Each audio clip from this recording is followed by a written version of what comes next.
Hola a todos. Un día más la música va a ser protagonista del invitado de Radio Francia Internacional. Hoy tenemos con nosotros al compositor español y andaluz Alberto Carretero. Muy buenas tardes, Alberto. Buenas tardes, Jordi. Y sobre todo, bienvenido al programa. Alberto Carretero, quien va a estrenar este domingo, 5 de septiembre, en el Festival de la Abadía de Royaumont, a pocos kilómetros al norte de París, una obra sobre textos de Cátulo.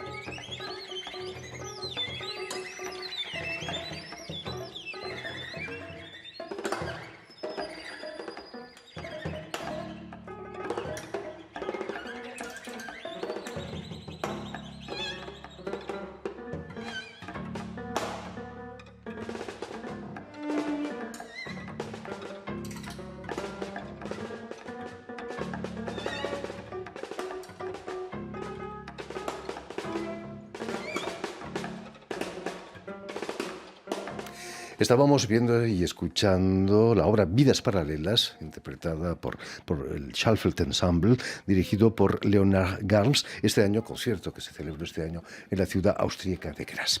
Permíteme, Alberto, que recuerde a nuestros oyentes que has nacido en Sevilla en 1985, en cuyo conservatorio vas a realizar tus estudios musicales. Pero Sevilla es más conocida como capital mundial del flamenco que por la música contemporánea, ¿no? ¿Qué es lo que te lleva a la música contemporánea, la creación musical? Realmente, como dices, el flamenco es una música que tiene mucha presencia en la ciudad. Y la música contemporánea, en realidad, yo pienso que al final es música. Tenemos que apoyar la música, no importa si es flamenca o experimental o jazz. Y por fortuna tenemos una escena bastante interesante en Sevilla. Creo que puede crecer todavía más en los próximos años en cuanto a ensambles, en cuanto a una clase de composición con jóvenes estudiantes muy talentosos. Y la verdad que Sevilla también es una ciudad de hoy en día, de 2021. No solamente una ciudad barroca, preciosa y tradicional, sino también una ciudad que mira al futuro. En la actualidad eres catedrático de composición en el Conservatorio de Sevilla. Cuéntanos, ¿cómo llegas a la composición? Cuando empiezas tus estudios en el conservatorio, ¿sabías ya que ibas a dedicarte a la creación musical? Pues la verdad es que no. Cuando comencé, el piano era mi juguete favorito. Él era el medio con el cual yo podía compartir con otros amigos cuando íbamos al conservatorio, tocábamos juntos, cantábamos. Entonces, a partir de ese juego con el instrumento, conforme uno se va haciendo mayor, va descubriendo que quiere ampliar sus posibilidades, ¿no? Y entonces ahí es cuando llegó mi interés por la creación, por la improvisación, la experimentación. Y decidí que mi piano, con los que me habían acompañado, los Chopin, Beethoven, Bach, que son nuestros padres, pues me encantaba, pero necesitaba ampliar el abanico. Y entonces pues me metí un poco en ese mundo de la electrónica, de la experimentación, de la música contemporánea y hice los estudios de composición. Ese fue el camino. Recordemos también que eres ingeniero industrial, informático, sí. Industrial, y que además te has graduado en periodismo, ¿no? Sí, bueno, son distintos. La verdad es que me interesan muchos ámbitos, ¿no? Y trato de alguna manera orquestar todas esas disciplinas. Y lo de la tecnología es algo que me fascina, la verdad que es algo que siempre me ha gustado mucho, el mundo tecnológico y científico. Los compositores de nuestros días no pueden serlo sin un profundo conocimiento de la informática, ¿no? Sí, la verdad que... Pero sobre todo cada vez me doy más cuenta que debe ser siempre una herramienta, cada vez la pongo más a nuestro servicio. Es decir, no puede ser al revés, no puede ser que la máquina nos domine. Hay compositores que renuncian completamente a la informática. Sí, hay compositores que dicen no quiero nada más con la informática, todo completamente artesanal y manual, y es una decisión, pero me parece una pena, ¿no? Es como Beethoven nunca hubiera renunciado a los avances del piano que tenía en cada momento que se descubrían nuevas técnicas, ¿no? O nuevas maneras de construir los instrumentos. En el caso de la tecnología es igual, ¿no? De alguna manera, cómo adaptarla al lenguaje de uno, ¿no? Y que sea la herramienta para expresar lo que quieres decir. Me comentabas que entre tus alumnos de composición allí en Sevilla hay un cierto conservadurismo, ¿no? Hay una vuelta atrás, quizás. No es una generalización, ¿eh? Te comentaba que a veces sorprende como alumnos muy jóvenes tienen un cierto rechazo a avanzar, a buscar otros caminos. Pero eso se le pasa pronto, eso se le suele pasar pronto. Y muchas veces no tienen ellos la culpa, sino que vienen también a veces de un sistema en el que es excesivamente garantista y conservador, en el cual no se permite mucho salir del sota, caballo y rey, ¿no? Y realmente el despertarles la creatividad y la curiosidad y las ganas de buscar algo en donde no están tan cómodos, quizás lo que la cuestión es la zona de confort es demasiado golosa. Uno no quiere salir de ahí y por eso no, a veces hay una reacción. Y yo los animo porque digo, sois tan jóvenes que tenéis 18, 19 años, ¿cómo podéis ser tan conservadores ya tan jóvenes? Al revés, tenéis que abrir y buscar y lanzaros. Quizás para ellos la música tiene algo de utilitario. Me hablabas del cine, de los juegos de vídeo. Sí, la verdad que todo el mundo industrial del cine, del videojuego, es muy poderoso y también crea una fascinación importante. Incluso a mí me parece que es un mundo apasionante y que hay realmente trabajos que merecen ser llamados obras de arte.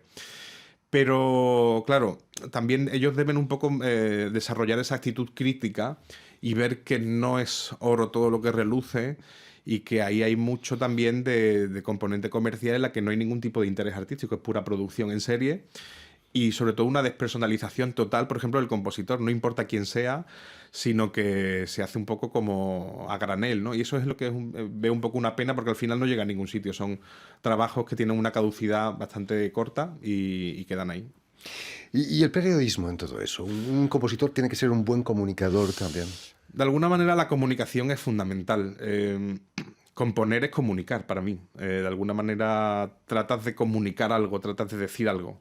No sabes si lo que van a recibir tus oyentes o tus espectadores va a ser lo que tú quieres o hay un margen de interpretación que también es bonito, ¿no? Que no sea una señal unívoca y clara, ¿no? Pero en cuanto a mi interés por el periodismo viene también a través de la escritura. Es algo que me ha gustado siempre mucho escribir. Y de alguna manera quería también conocer los códigos de la comunicación. Y de alguna manera también yo creo que afecta a mi música, la manera de buscar y de articular el lenguaje para llegar a distintas vías. Si algún día dejas la composición, tienes un sitio asegurado Bueno, aquí bueno. en Radio Francia Internacional. Entre los compositores con los que has trabajado, entre los muchos que has conocido, puedo citar a Cristóbal Hafter, si me permites. Recuerdo un artículo que escribió en El País hace ya bastantes años, en el que reproducía una crítica musical feroz que reprochaba a un compositor que lo que hacía no era música, que no tenía ritmo, que era una tortura para los oídos. Y al final del artículo decía que la crítica iba dirigida al estreno de la tercera sinfonía de Beethoven. Nos estamos olvidando que Beethoven fue rechazado cuando él compuso sus primeras obras. La Y verdad sus es que últimas, quizás. me También. alegro que traigas a colación a Cristóbal, que es sin duda uno de mis maestros a los que tanto cariño le tengo y que nos ha dejado hace unos meses. Y efectivamente, el compositor asume unos riesgos y Beethoven los asumió en su momento. Y claro, pues le llovieron críticas por doquier y tuvo que, de algunas maneras, aceptarlas y confrontarse con ellas. Yo creo que la crítica no es mala y no está mal, de alguna manera, remover, como decía Enrique Morente, las raíces, que se aireen y que creen un cierto diálogo con el público y con la crítica, ¿no? Pero esas críticas deben ser también constructivas y crear un ambiente de diálogo y de reflexión. Sobre todo el arte para mí es reflexión. Que el ser humano reflexiona, piensa, luego existe. Por supuesto. Has obtenido numerosos premios de composición en España, sobre todo. ¿Cómo se puede juzgar la calidad de una obra? Contra gustos no hay nada escrito, decía.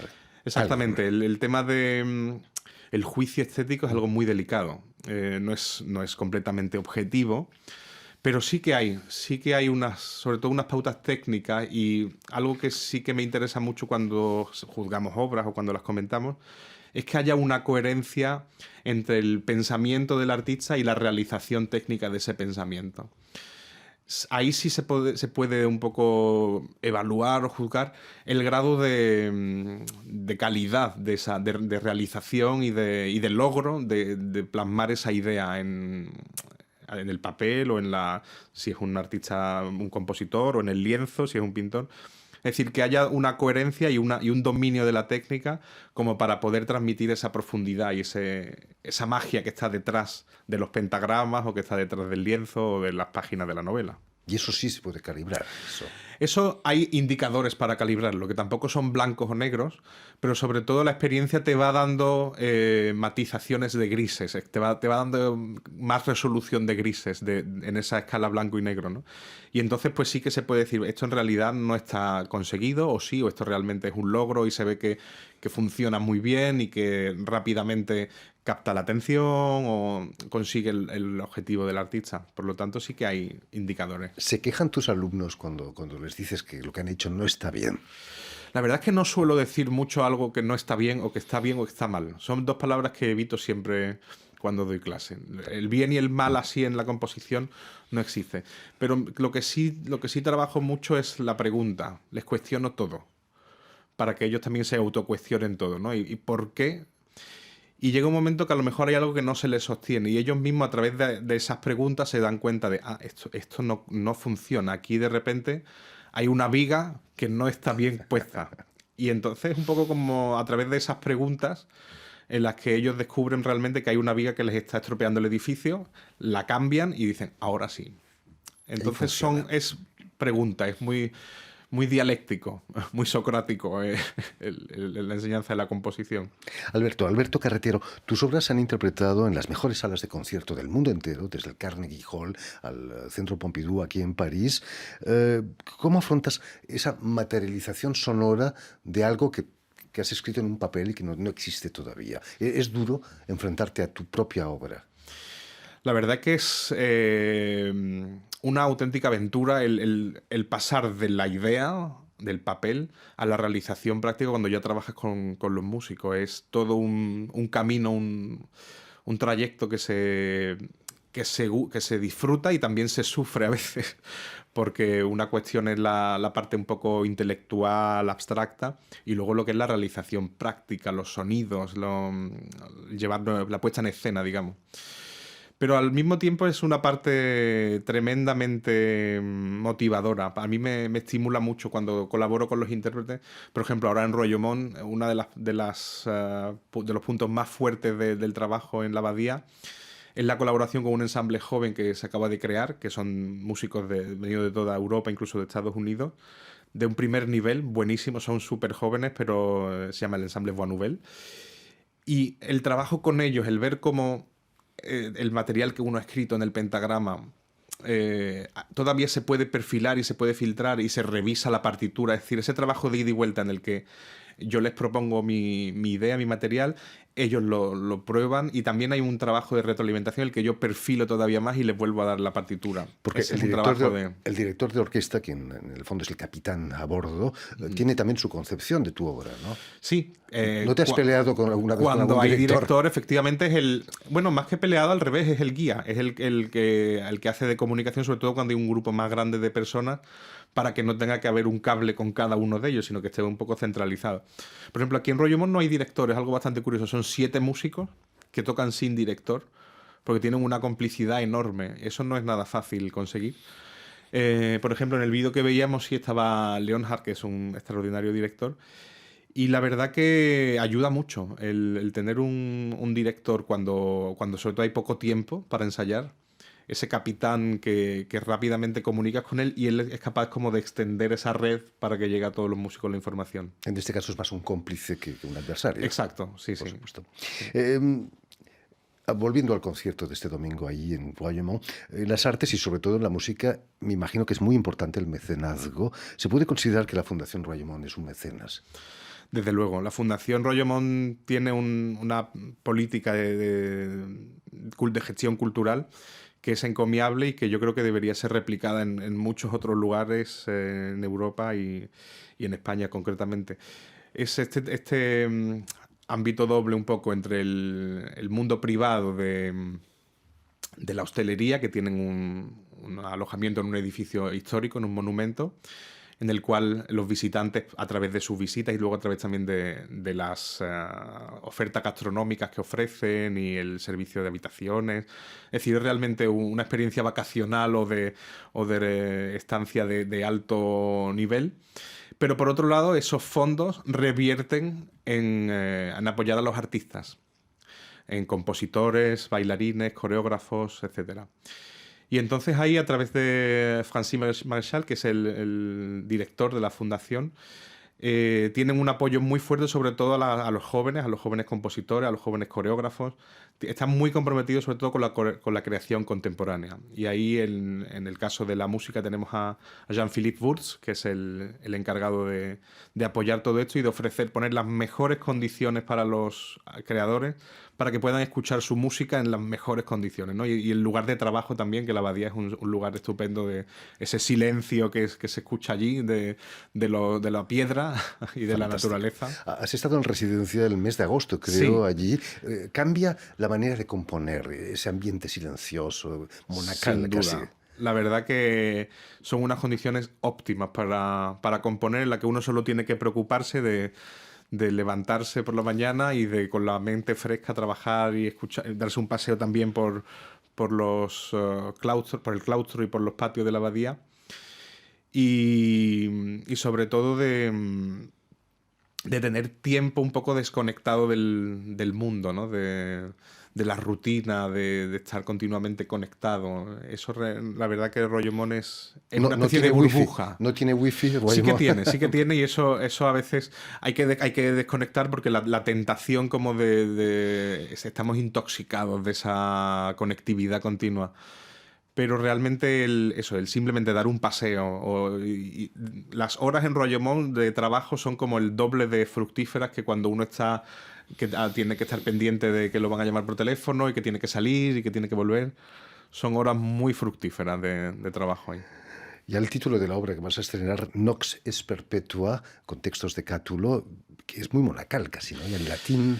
Bueno, es muy monacal, pero al mismo tiempo es poesía erótica de la antigua Roma, en la que Cátulo nos habla de su amada lesbia y de cómo quiere escaparse con ella en 1000 besos para que disfruten esa noche perpetua, porque nuestra vida es tan breve que cuando durmamos nosotros la noche eterna se habrá acabado todo, o algo así, ¿no? Es como una especie de carpe diem o de gaudeamus.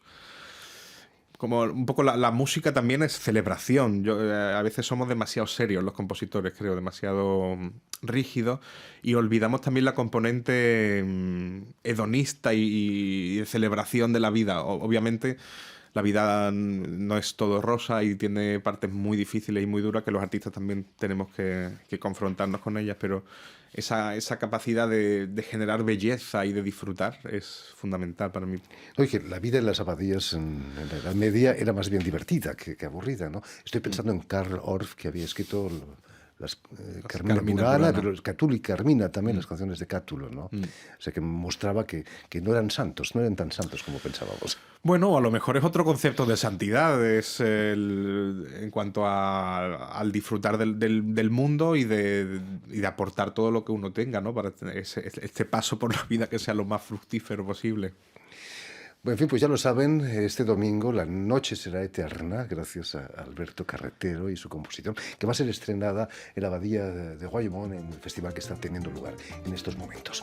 Muchísimas gracias, Alberto Carretero, por haber estado aquí con nosotros. Mucho éxito allí en Royaumont, que sigan los éxitos por el mundo entero. Gracias también, permíteme que te dé las gracias a Lucien Bisonguet y a Thibaut Bauduel, quienes han ocupado hoy de la realización del programa, y también saludar a nuestros telespectadores, porque también los tenemos, que nos siguen en toda América Latina, gracias a la cadena Unión Continental Latinoamericana, UCL, estación que emite para todo el continente americano desde Montevideo, allí en Uruguay. Y a ustedes, muchísimas gracias por su atención, y les damos cita para una nueva edición de El Invitado de Radio Francia Internacional.